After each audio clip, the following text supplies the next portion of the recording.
Friday को यीशु मसीह crucified हो गया, सैटरडे को उम्मीदें खत्म हो गई, लेकिन संडे को फिर से उम्मीदें जाग उठी, फिर से जाग उठी। धन्यवाद स्वर्ग और पृथ्वी के सृजनहार परमेश्वर। प्रभु, आज हम एकत्रित हुए हैं, हमसे बातें कीजिए पिता। आपका वचन कहता है आपके वचन खुलने से प्रकाश होता है और प्रभु उससे बोले लोग बुद्धिमान हो जाते हैं। पिता, हम आपको आदर देते हैं, महिमा देते हैं, सारा अधिकार देते हैं। आप जो करना चाहते हैं पिता परमेश्वर वो कीजिए प्रभु यीशु मसीह। आमीन। आइए हम निकालेंगे इफिसियों की पत्री 3 अध्याय। मैं इसी कारण उस पिता के सामने घुटने टेकता हूँ जिससे स्वर्ग और पृथ्वी पर हर एक घराने का नाम रखा जाता है, कि वह अपनी महिमा के धन के अनुसार तुम्हें यह दान दे कि तुम उसके आत्मा से अपने भीतरी मनुष्यत्व में सामर्थ पाकर बलवंत होते जाओ। आमीन, हालेलुया। परमेश्वर का वचन हमें सिखाता है कि हमें कहीं पे ना सामर्थ पानी है, बलवंत होना है। अगर हम आज के टाइम में संसार में देखें तो संसार में एक ही चीज दिखती है कि बलवान होना है। कुछ कितनी चीजों में, शरीर में सेहत अच्छी बन जाए, दूसरा पैसे में बलवान हो जाए, तीसरा हमारा स्टेटस बन जाए। लेकिन बाइबल कहती है आत्मिकता में सारी चीजें पीछे रख के एक चीज में हम बलवान हो जाए, बलवंत हो जाए, वो है भीतरी मनुष्यत्व में। और भीतरी मनुष्यत्व पवित्र आत्मा में, हमें अपने आत्मा में बलवंत होना है। शरीर हमें हमेशा परमेश्वर के विरोध करने के लिए लीड करता है। कभी ये शरीर प्रभु के साथ चलने के लिए एग्री नहीं करता। जब हम सुबह उठने की कोशिश करेंगे, मान लो 4 बजे हमने डिसाइड किया कि 4 बजे उठ के प्रार्थना करनी है, हमारा शरीर कहेगा नहीं नहीं नहीं नहीं, थोड़ा सा और सोना पड़ेगा। अब हमारा मन, हमारा शरीर, दोनों चीज हमारे विरोध में हो गई। और जब ये दोनों चीज विरोध में हुई, लेकिन बाइबल बताती है कि हमें आत्मा में चलना है। एक वचन कहता है कि आत्मा शरीर के विरोध में और शरीर आत्मा के विरोध में। ऐसा क्यों है? शरीर कहां से बनाया गया है? मिट्टी से, पृथ्वी की मिट्टी से, राइट। और आत्मा कहां से आया? स्वर्ग से, यानी कि आत्माओं के पिता परमेश्वर की तरफ से। हमारा आत्मा परमेश्वर के लिए भूखा प्यासा है और शरीर इस मिट्टी के लिए भूखा प्यासा जिसमें से निकला है। इसीलिए शरीर नीचे खींचने की कोशिश करता है, आत्मा ऊपर कोशिश करता है। और जो कोई बीच में फंस जाता है, प्राण को जो प्राण जिसके पक्ष में हो जाता है, जो ज्यादा सामर्थ्य होता है, जिसे हम ज्यादा खाना पीना खिलाते हैं। अगर शरीर को इतना खाना खिला दिया है, हर एक इसकी जिद पूरी करनी है, हर एक काम करना है, तो इतना मजबूत हो जाएगा कि प्राण इसका साथ देगा। अगर हमने शरीर को कमजोर करके आत्मा को बहुत आयत से खाना खिलाया है, तो उस समय पे प्राण हमारा आत्मा के साथ हो जाए। जिसकी स्पोर्ट में ये गया वो बलवंत हो गया, वो जीत जाता है। इसलिए हमारे जरूरी था कि हम परमेश्वर के साथ समय बिताते और उसके साथ रहते और उसकी इच्छाओं को, उसकी योजनाओं को जान पाते। आमीन। बहुत जगहों पे आज पाम संडे है ना, सेलिब्रेट किया जाता है। और इस दिन यीशु मसीह यरूशलेम में आए थे, विजय प्रवेश। और वहां पे जाने के बाद बहुत से लोगों ने नारे लगाए थे, होसन्ना होसन्ना। कपड़े बिछा दिए थे, डालियां बिछा दी थी। और वहीं पे उसी जगह पे फरीसी सदूकी भी थे। वे क्या ऑप्शन उठाते हैं? वे कुछ तर्क वितर्क लाते हैं कि अपने चेलों को बोल के चुप हो जाए, अगर ये चुप हो गए तो पत्थर चिल्ला उठेंगे। एक गधी के बच्चे पे आए थे, नम्रता का निशानी है, दिखाते हैं कि गधे पे कितना भी सामान ला दो, वो ये नहीं कहेगी कि क्यों लाता, मेरे ऊपर इतना सामान क्यों, राइट। बहुत शरीफ सा, सूधा सा, भले ही लात मार देता है, उसकी शराफत का फायदा उठाया जाता है। गधा क्यों कहा जाता है लोगों को? वो ज्यादा दिमाग नहीं चलाता, इसलिए वो ज्यादा सोचता समझ के नहीं करता, लेकिन काम कितना करता है। गधे से ज्यादा वजन किसी चीज पे ढो सकते हैं? कि जो हम थे प्रभु में आने से पहले, हम भी तो गधों की तरह लाइफ जीते थे, जो मन में आता था वही करते थे। और न्यायों की पुस्तक में एक साफ क्लियर लिखा हुआ है कि जब उन पे फिर कोई न्याय ना रहा, जो उनके मन में आता वही करते थे। लेकिन प्रभु यीशु मसीह हमारे लिए इसीलिए आया कि हमारा एक मार्गदर्शक बन सके, हमारा प्रभु बन सके। मैं कुछ दिन पहले एक भाई से डिस्कस कर रहा था, उसने मेरे को एक ऐसी प्यारी बात बताई जिसे सुन के मैं हैरान हो गया। पतरस ने भी पाप किया और यहूदा इस्करियोती ने भी, दोनों ने पाप किया है। अब ऐसा क्या कारण था कि एक जाके मर गया, दूसरा जाके माफी पा गया, और वही पतरस जिसके ऊपर प्रभु ने कहा कि मैं तुझ पे अपनी कलीसिया बनाऊंगा और उस पे अधोलोक के फाटक कभी प्रबल ना होंगे। क्या रीजन था, क्या मेंटेलिटी थी यहाँ पे कि एक बच रहा है, उसको भी तो बाद में ही प्रभु आगे मिले ना। ऐसा क्या था कि इतनी जल्दी में यहूदा इस्करियोती ने सुसाइड कर लिया? एक रीजन था। इसका सबसे बड़ा रीजन ये था, 11 के 11 चेले प्रभु को प्रभु कह रहे थे, उसे पहचान चुके थे, ये हमारा प्रभु है। और जब यहूदा इस्करियोती के लिए हम पढ़ते हैं, वो आगे चल के जब प्रभु भोज के टाइम पे भी हे रब्बी कह करके पुकारता है, गुरु कह करके पुकारता है, और जब प्रभु यीशु मसीह क्रूस पे चढ़ चुके होते हैं, उसके बाद वो कहता है मैंने निर्दोष को क्रूस पे चढ़ा दिया है, मैं निर्दोष के खून का भागी बन गया हूं। वो निर्दोष कह रहा है। और जब पतरस का एटीट्यूड देखते हैं, वो कहता है मैंने अपने प्रभु परमेश्वर को धोखा दिया। एक प्रभु को पहचान रहा था, एक प्रभु को प्रभु मान के चल रहा था, एक प्रभु को सिर्फ गुरु, एक नॉर्मल व्यक्ति, एक अच्छा उदाहरण मान रहा था। आज हम भी अपनी जिंदगियों में हमें जांचने की जरूरत है, हमारे लिए वो कौन है। वी कैन चॉइस, हम चूज कर सकते हैं, हम देख सकते हैं। ये परमेश्वर का चुनाव था, परमेश्वर की चॉइस थी हमसे प्रेम करना। अब सेकंड चॉइस हमें दी है कि हम परमेश्वर से प्रेम करेंगे या नहीं, ये हम चुन सकते हैं। यूहन्ना कहता है पहले यूहन्ना 4:19 में, बड़ी बात इसमें नहीं कि हम उससे प्रेम करते हैं, इसमें है कि पहले उसने हमसे प्रेम किया, पहले परमेश्वर ने हमसे प्रेम किया, अब चॉइस हमें दे दी। अब चलिए कुछ इसको इस प्रकार समझते हैं। एक बाप है, अपने बेटे के लिए सब कुछ करता है, उसे पढ़ाता है, उसके लिए पूरी जियो जान लगा करके मेहनत करता है, उसको एक लेवल पे लेके जाता है। अब बच्चे की, फिर बाप जब बूढ़ा हो जाता है, अब बच्चे की जिम्मेदारी है, अब बच्चे की चॉइस है, अपने बाप से वो प्रेम करेगा या नहीं करेगा, या फिर इंतजार करेगा कि बाप कब मरे और इसकी संपत्ति मेरी हो जाए। दिस इज अ चॉइस, ये चुनाव है बच्चे का। और आज के टाइम में हम देखते हैं कि बहुत से लोग बाप से प्यार ही इसलिए करते हैं ताकि इसके बाद संपत्ति मिल सके। क्या ये सच्चा प्यार है? ये चीजों से प्यार है। और कुछ लोग प्रभु से भी इसीलिए प्यार करते हैं कि ताकि स्वर्ग में पहुंच सके, इसलिए नहीं कि वो बाप है, वो परमेश्वर है, वो इस योग्य है कि उसकी आराधना की जाए। हो सकता हमारे इंटेंशंस क्या है। अब यीशु मसीह जब यरूशलेम में प्रवेश कर रहे थे, उन्हें पता था कि मुझे अब इनके लिए कुर्बान होना है, बलिदान होना है। उन्होंने अपने आप को प्रिपेयर किया। और वो पाम संडे वही दिन था जब मेमने को, जिसको बलिदान करना होता, उसकी जांच होती थी कि निर्दोष है भी या नहीं। और चेक कौन करते थे? और यीशु को चेक किसने किया? इन्हें चुप करा, ये कर वो कर। उसे प्रभु यीशु मसीह को इतना उकसा रहे थे कि ये गुस्से में कुछ तो कहे, लेकिन वो निर्दोष पाया जाता है। फिर आगे चल के कुछ दिन बाद जब पिलातुस के पास ले जाया जाता है, पिलातुस भी कहता है मैं इसमें कोई दोष नहीं पाता। पिलातुस ने भी ये निर्धारित कर दिया ये निर्दोष है। और हर तरफ से जब भी उसको परखा गया, वो निर्दोष निकला। निर्दोष निकलने के बाद वो हमारे लिए, मेरे और आपके लिए बलिदान होने के लिए गया। उसने अपने आप का बलिदान दिया। वो पूरी तरह से निर्दोष था, निष्पाप था, निष्कलंक था। और मेरे और आपकी जगह पे ही उसने उस मृत्यु के स्वाद को चखा ताकि हमें ना चखना पड़े। मेरे और आपके लिए वो मारा गया। तीसरे दिन जी उठा। उसने इतना भारी दाम चुकाया है। बाइबल कहती है उद्धार मुफ्त में। हम जानते हैं कि ये उद्धार मुफ्त में है, ये इतना महंगा हो सकता था कि कोई भी नहीं खरीद पाता। हर एक व्यक्ति की संपत्ति गरीब और लाचार हो गए थे, कोई उसके लहू को नहीं खरीद सकता था। कोई एक सिंगल व्यक्ति भी ऐसा नहीं जो उद्धार की कीमत अदा कर सके। वो प्रभु यीशु मसीह का लहू है, उसके बलिदान की क्या कीमत देगा कोई? क्या हो सकती है? कुछ नहीं दे। इसीलिए परमेश्वर ने देखा कि कोई कीमत नहीं दे सकता और ये नाश भी ना हो, मुझे ऐसा कुछ करना है, इसे मुफ्त कर दिया। लेकिन मुफ्त तो किया गया है, ये सस्ता नहीं है। इसके लिए प्रभु यीशु मसीह ने बलिदान दिया अपना। हमें मुफ्त मिला है, इसका मतलब ये नहीं कि ये सस्ता हो गया। सच है, big price, he paid it. प्रभु यीशु मसीह ने एक बहुत बड़ा दाम चुकाया है।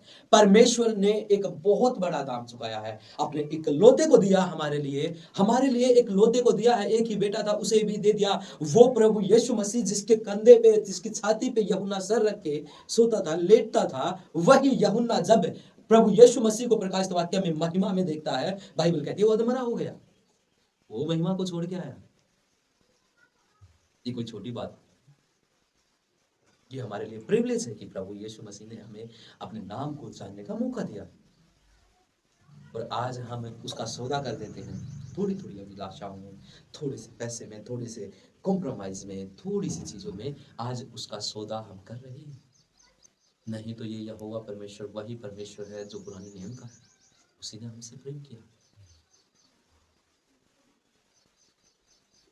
मैं कुछ दिन पहले एक बार देख रहा था कि वाचा के संदूक को एक लड़के ने कंधा क्या दिया, उसने जब वाचा का संदूक गिर रहा था उसे बचाया था। क्या गलती? बाइबल कहती है वो मारा गया।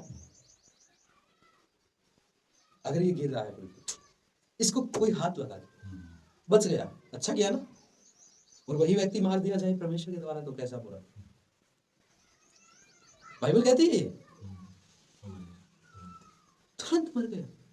मैं सोच रहा था प्रभु भाई इतने रूड कैसे हो सकते हो आप, ऐसे तो हम तेरे करीब ही नहीं आ पाएंगे। प्रभु ने देखा मैंने अपना बेटा दिया। हमारा परमेश्वर एक सच्चा न्यायी है, एक सच्चा जज है। एक सच्चा जज होने के साथ साथ एक प्रेमी पिता। एक सच्चा जज है जो घूस नहीं लेता, जो एक हमारा परमेश्वर जो है एक ऐसा जज है जो रिश्वत नहीं लेता, जिसको न्याय सच्चाई से करना है। उसने कहा यदि तुम इस पेड़ का फल खाओगे तो निश्चय ही मर जाओगे। अब मृत्यु ने एक आदम के द्वारा सबके ऊपर राज्य करती गई और इसीलिए प्रभु यीशु मसीह को आना पड़ा। अब बाइबल कहती है कि हर एक मनुष्य पे मौत राज्य कर रही थी, हर एक मौत से डर रहा था। लेकिन इसके बाद क्या होता है? परमेश्वर एक पिता भी है, न्याय तो है ही, जज तो है ही, एक पिता भी तो है। अब उसने देखा कि मेरे सब बच्चे नाश हो रहे हैं, मौत राज्य कर रही है। उसने अब प्लान बनाया कि न्याय तो मुझे ही करना है। जिस प्रकार आपने कभी सुना होगा जब जज कभी किसी की फांसी की सजा लिखता है तो कलम को उसी टाइम पे तोड़ देता है। और हमारा परमेश्वर इतना अद्भुत परमेश्वर, इतना प्रेमी परमेश्वर है। एक तरह से देखा जाए मैं कटहरे में खड़ा था, मैं दोषी था, मुझमें दोष पाया गया, मुझमें पाप पाया गया, लेकिन परमेश्वर ने जज की कुर्सी पे बैठे बैठे न्याय भी किया और वो सजा अपने ही लिए लिख करके कलम भी तोड़ दी और मुझे पूरी तरह से माफ कर दिया गया, आजाद कर दिया गया और मुझे छुड़ा लिया गया। मेरी सजा माफ हुई है। आमीन। अब मुझे छुड़ा दिया गया। अब मैंने देखा है कि मेरे प्रभु यीशु मसीह के ऊपर किस प्रकार थूका गया, दाढ़ियां नोची गई, क्या सजा उसने पाई, क्या बिग प्राइस पे किया, कितना बड़ा दाम चुकाया है। अब मैं वापस से उन्हीं कामों को करता हूं तो क्या मैं पिता से प्रेम करता हूं और बाहर जाकर के कहता हूं मैं प्रभु से प्रेम करता हूं, मैंने पिता से प्रेम किया है, लेकिन अंदर जाकर के मेरी जिंदगी आज भी वैसी है। बाहर कहता हूं कि प्यार है। पुराना नियम सभी था, नया नियम प्रमाण है उन सब चीजों का। हकीकत नया नियम है। पुराने नियम में दिखाया गया कि मेमने का लहू लेना, अपने घरों के बाहर लगा देना, ताकि मौत का फरिश्ता जब निकले तो तुम्हारे बच्चों को छोड़ दिया जाए। और जब यीशु का लहू हमारे ऊपर आया तो हम न केवल शैतान की युक्तियों से वरन जो परमेश्वर के क्रोध भी इस पृथ्वी पे आता उससे भी बचाए गए, हर चीज से बचाए गए। इसलिए मैं कहता हूं उद्धार मुफ्त है लेकिन सस्ता नहीं है।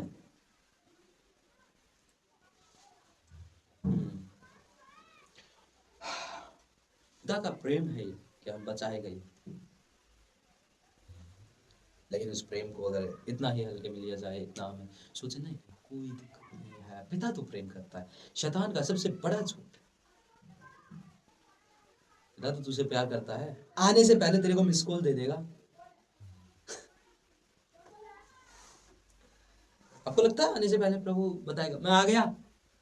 इतने सारे वचन बाइबल में दे दिए गए हैं कि मैं आ रहा हूं।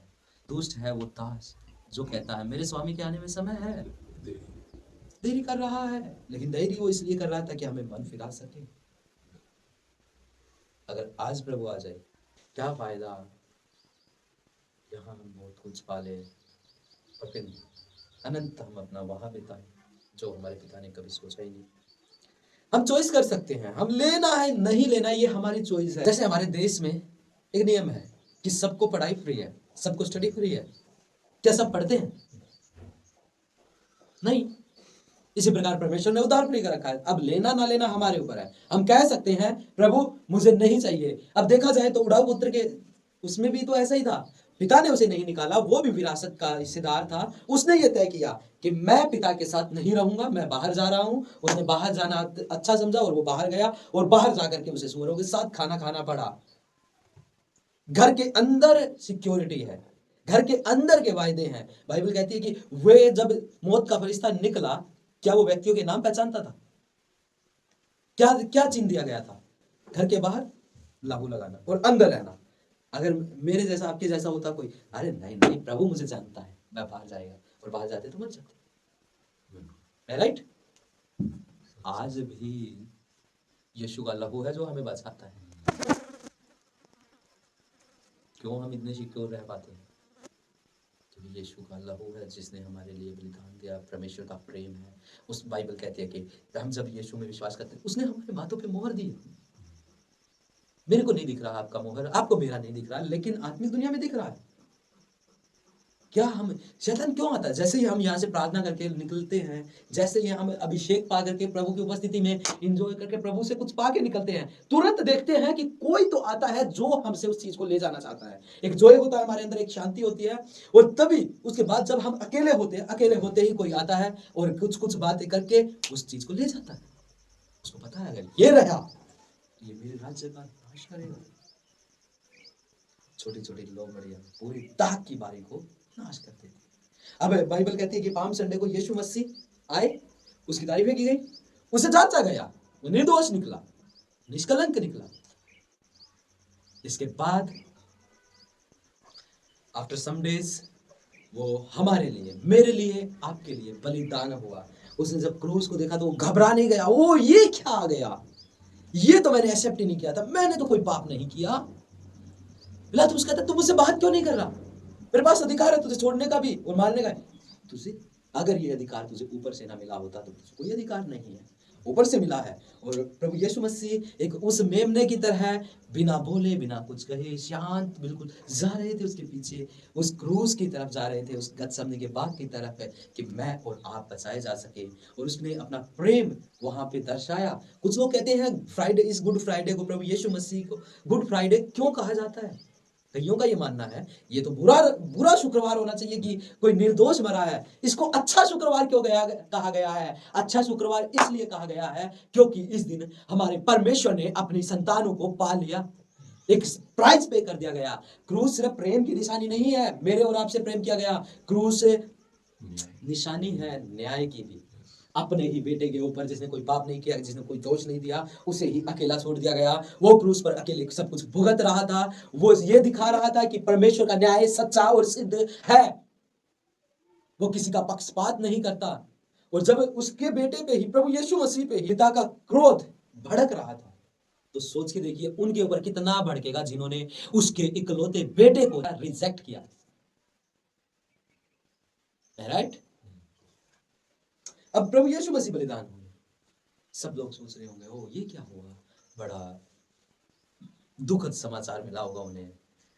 लोगों ने निराश थे, आशा रहित थे, कोई उम्मीद नहीं थी, इवन उनको वायदे भी याद नहीं थे। आई वो सुबह, वादा पूरा हुआ, बेजान शरीर ने फिर सांसें ली।